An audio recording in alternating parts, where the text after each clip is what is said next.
Israel's Prime Minister Benjamin Netanyahu has accused the international community of hypocrisy over Iran. Mr. Netanyahu spoke as the Israeli military unveiled what it alleged was a cache of Syrian-made weapons being sent by Iran to militants in the Gaza Strip.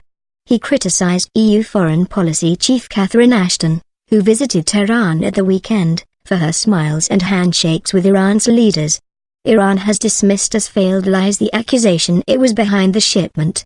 A spokesman for Hamas, the militant Palestinian Islamist movement that governs Gaza, has meanwhile said it is all a silly joke.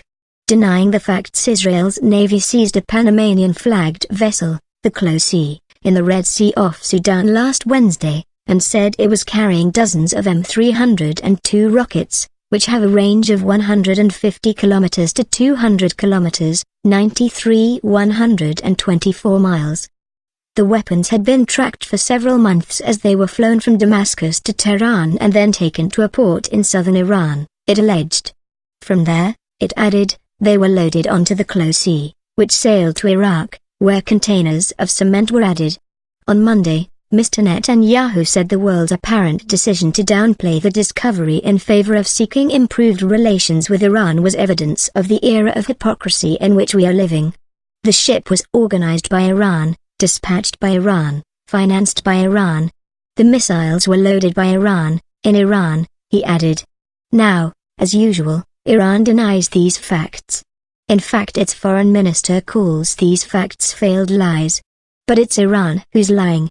The Israeli leader said he had heard only a handful of condemnations of this murderous delivery, which was intercepted shortly before Baroness Ashton traveled to Tehran. By comparison, he said, if we build a balcony in a neighborhood of Jerusalem, we hear a chorus of vociferous condemnation of the state of Israel from the international community.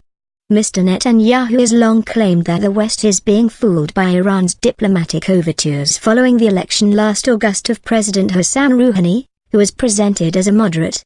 World powers are currently engaged in talks with Iran in a bid to convince Tehran to scale back its nuclear program in exchange for the lifting of economic sanctions.